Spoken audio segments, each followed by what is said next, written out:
जाके चितउर हनुमद रहे राम शोभाय सोई भवतरहि राम शोभाय सोई भवतरहि जाके। दोस्तों नमस्कार, श्री हनुमान ज्योतिष केंद्र सीतामढ़ी में आपका स्वागत है। दोस्तों यह 45 वर्षीय एक महिला के बाएं हाथ की तस्वीर है। इनका नाम है रेणु देवी और ये सीतामढ़ी की रहने वाली हैं। इन्हें अपना जन्म वर्ष जनवरी 70 मात्र याद है, जन्म तारीख और जन्म समय मालूम नहीं है। व्हाट्सएप पर इन्होंने अपने हाथ का फोटो सेंड किया था। बहुत सारे हाथ की तस्वीरें व्हाट्सएप पर प्राप्त होते रहते हैं। बस यूं ही व्हाट्सएप चेक कर रहा था तो इनका हाथ मुझे अच्छा लगा। मैंने स्वयं इनसे टेलीफोनिक बातचीत किया। बातचीत के क्रम में हाथ देखने के बाद मुझे लगा कि उम्र इनकी लगभग 53 वर्ष 52-53 वर्ष ही है। तो ये निश्चित रूप से मध्यम वर्गीय परिवार से आ रही हैं, परंतु शादी के बाद इनका जबरदस्त भाग्योदय हुआ होगा और मुझे यह लगा कि इनकी शादी 18-20 वर्ष के अंदर ही होगी। काफी कम पढ़ी लिखी होने के बाद भी अपने संस्कार, अपने सूझबूझ, आदर्श, चारित्रिक शुद्धता और मान मर्यादा की आंतरिक अच्छी पढ़ाई इन्होंने की होगी। अगर देखा जाए तो 25-30 वर्षीय महिला का हाथ यदि वर्तमान समय में ऐसा होता तो हमें यह फलादेश करना पड़ता कि उक्त कथित डिग्री के साथ साथ अच्छी शैक्षणिक डिग्री भी होंगे। लेकिन काल और परिस्थिति के अनुरूप ज्योतिष के फल कथन में भी युगानुरूप परिभाषा बदलती जा रही है। जैसे पहले लड़कियों को उनकी मान मर्यादा का ख्याल रखते हुए माता पिता मैट्रिक करवाकर किसी तरह शादी कर देते थे, यानी अपने माँ बाप भाई पर ऐसी लड़कियां खूब विश्वास करती थी और वे लोग गाय समझकर पति के रूप में जिस खूंटे से बांध देते थे ताउम्र उससे बधी रहती। जरा देखिए, पहले तलाक 9 के बराबर होता था। कभी कभार हम या आप सुनते थे कि फल्ला का तलाक हुआ है। अब आलम यह है कि आज लड़का लड़की की शादी होती है, पटरी बैठी तो ठीक, नहीं बैठी तो शादी के कुछ माह कुछ दिनों बाद ही दोनों एक दूसरे से अलग होकर दूसरी शादी कर लेते हैं। लगता है कि मैं विषयांतर हो रहा हूँ, मुझे इस हाथ पर आना चाहिए। मेरा आशय मात्र इतना है कि ज्योतिष की परिभाषा भी बीतते समय के साथ परिष्कृत हो रही है, या यूं कहें कि कालक्रम से बदलती जा रही है। पहले कई संतानें होती थी, परंतु अब 2 से 3 में ऑपरेशन। बदलते परिवेश और काल के अनुसार ज्योतिष के मूल फल कथन भी बदलते जा रहे हैं। हालांकि मूल सिद्धांत वही हैं जो शास्त्रोक्त हैं। अब मैं रेणु जी के बाएं हाथ की जो ये तस्वीर है, मैं उसको कोशिश करता हूं कि मेरे समझ में जो बातें आई हैं वो मैं आपके सामने प्रस्तुत कर रहा हूं।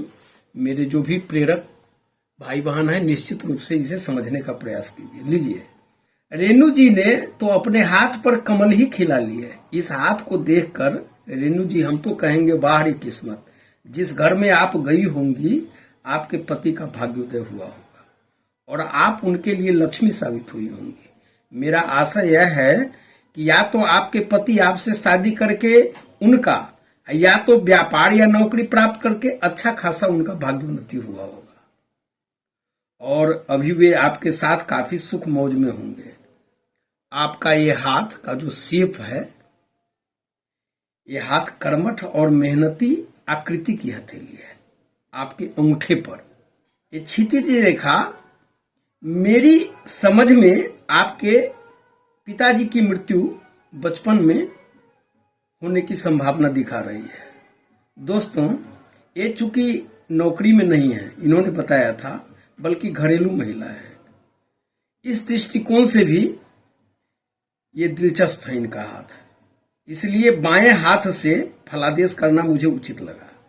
चूंकि आपने सभी कुछ कहने की इजाजत रेणु जी मुझे दी है, इसलिए जो मेरे अनुभव में फलादेश आते हैं वे सभी आपको मैं बताऊंगा। कनिष्ठा, हम इस पर आते हैं। कनिष्ठा उंगली इनकी देखिए, ये बुध की उंगली टेढ़ी है और आप काफी चतुर और परिस्थिति भांप कर चलने वाली महिला होंगी। और ये सूर्य की उंगली यानी अनामिका पर झुकी हुई हैं, ये कनिष्ठा। कई भाग्य रेखाएं यहां देखिए,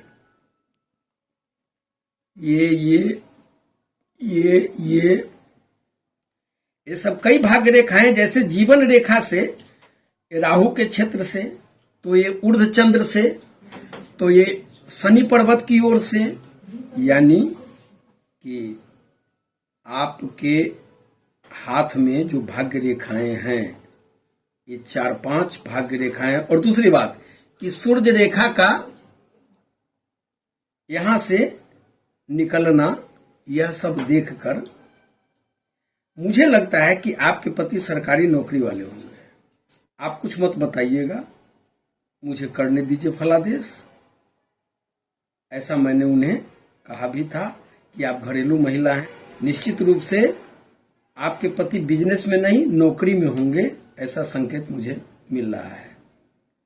इन रेखाओं का होना और आपका ये अनामिका और ये शनि की अंगुली का ये जो आधार आप देख रहे हैं दोस्तों, यहाँ गौर से देखिएगा कि इनका ये जो शेप है पूरा नहीं उतर पा रहा है। ये 2 उंगलियों के आधार ये सेट एक समान लग रहे हैं, तो ये सब इनके पति के नौकरी में होने के संकेत देते हैं।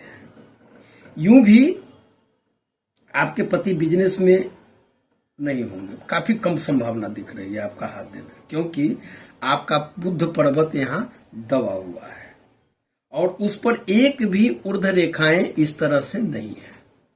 दूसरी बात यह है कि बुध की अंगुली ये टेढ़ी होकर अनामिका पर झुकी हुई है सूर्य की अंगुली पर, तो आप काफी चतुर और चालाक होंगी और जिद्दी भी होंगी।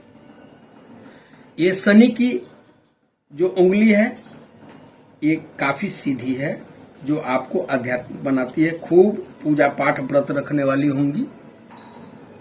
गुरु पर्वत आपका बहुत अच्छा है, काफी उन्नत है, इसका क्षेत्र भी विस्तृत है। और गुरु पर्वत का शनि यानी मध्यमा अंगुली पर इस तरफ गुरु पर्वत का झुका होना, या यूं कहें कि गुरु की जो ये अंगुली है तर्जनी, इसका शनि की ओर झुका होना, इस बात का संकेत है कि आप परिवार को एक सूत्र में बांधकर चलने वाली समझदार महिला होंगी।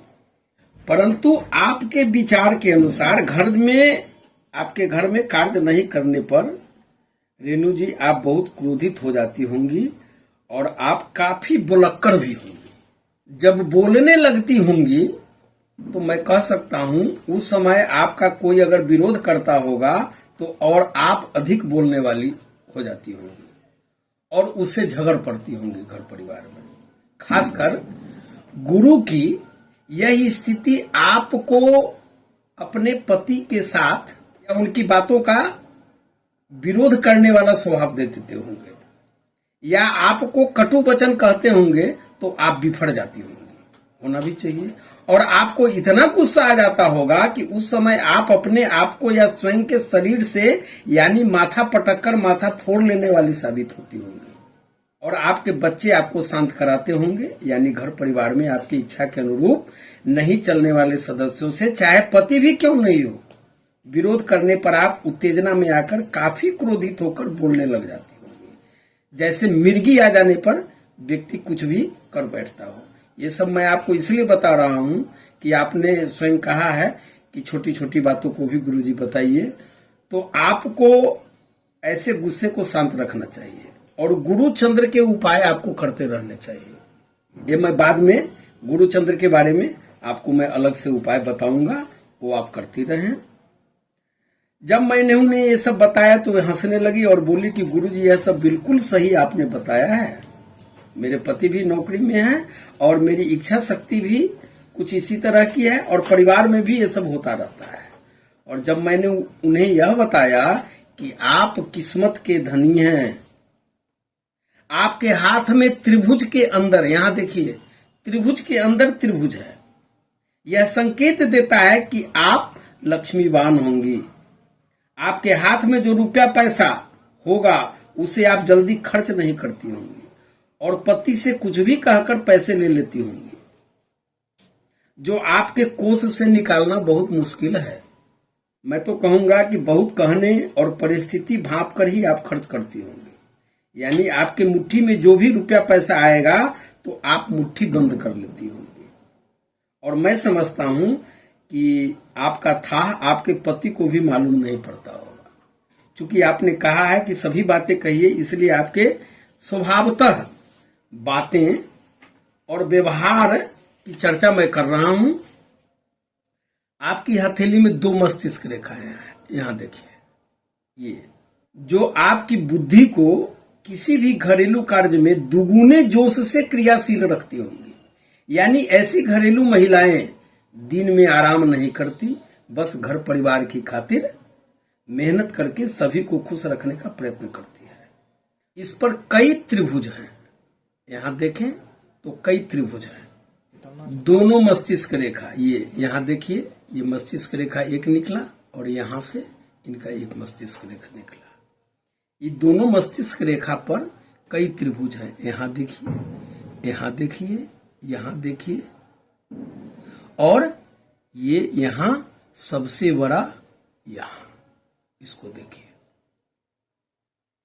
ये संकेत देते हैं कि रेणु जी, आप कई जगह आपके मकान हो सकते हैं, आपने भूमि या आपके पति खरीद किए होंगे, उसकी स्वामिनी होंगी, वाहन का स्वामिनी होंगी। मैं समझता हूं कि आयु रेखा की, ये जो आपकी आयु रेखा है, इसको 90 वर्ष मानकर मैं अगर गणना करूं तो निश्चित रूप से आप 25 वर्ष से ही लगातार आपकी उन्नति होती जा रही है। अब बहुत किस्मत वाली है, जिससे पति भी किस्मत के धनी होंगे और आपको ये सभी सुख प्राप्त होते होंगे। हृदय रेखा, यहां पर मैं आता हूं तो यहां मैं देख रहा हूं कि हृदय रेखा ये जंजीराकार हो रही है, जंजीर की भांति है, और उथली, ये उथली होकर गुरु शनि पर्वत के बीच से, यहां देखिए, ये गुरु की उंगली है और ये शनि की उंगली है, यहां के इस बीच से होकर ये निकली है, प्रारंभ हुई है। शनि और चंद्र क्षेत्र, अगर हम यहाँ की बात करें, शनि क्षेत्र मध्यमा के नीचे होता है, यहाँ की बात करें, और ये चंद्र क्षेत्र की बात करें तो ये पर्वत सामान्य से कम उन्नत है, उठे हुए हैं कम। तो चंद्र क्षेत्र पर कुछ ऐसी रेखाएं रही होंगी जो मुझे दिख रही हैं, और ये देखिए आपका सूर्य पर्वत, ये माउंटेन टाउन है, जो स्पष्ट करता है कि मुझे कि आपको एंटी एलर्जी या अस्थमा जैसे रोग से आप पीड़ित होंगी। इतना ही नहीं, अगर ये नहीं होगा तो आप हड्डी या जोड़ों का दर्द की शिकायत आपको जरूर होगी। अगर आपको अस्थमा या एंटी एलर्जी नहीं हुआ तो निश्चित रूप से मैं समझता हूं कि हड्डी या जोड़ों का दर्द, ये शिकायत तो आपको होगी। जब उनको मैंने बताया तो यहां भी उन्होंने बताया कि बिल्कुल गुरुजी सही है, मुझे पहले दम्मा हुआ था जो अब बिल्कुल ठीक है। हाँ, ज्वाइंट पेन की समस्या बनी रहती है। ये मैंने जैसे पहले बताया कि अगर 90 वर्ष की गणना करूं, मानकर चले तो 40-41 में आपके जीवन रेखा से, यहां से ये देख रहे हैं, यहां ये रेखा सीधी हो गई है इस आयुमान में, जो मेरे समझ में आपको डायबिटीज होने का संकेत कर रही है। और शुक्र क्षेत्र पर आऊं तो शुक्र क्षेत्र पर मैं यदि आता हूं तो मैं देखता हूं कि आप बहुत ही चिंताग्रस्त, ये जितना भी कट लाइन्स या जो रेखाएं गई हैं, काफी सारी रेखाएं हैं, बहुत सोचती होंगी आप। हमेशा घर परिवार, रिश्ते नाते, पति पुत्र, इस संतान के बारे में छोटी छोटी समस्या भी आपके मन मस्तिष्क में जकड़ जाती होंगी और आप जल्दी नहीं निकल पाती होंगी।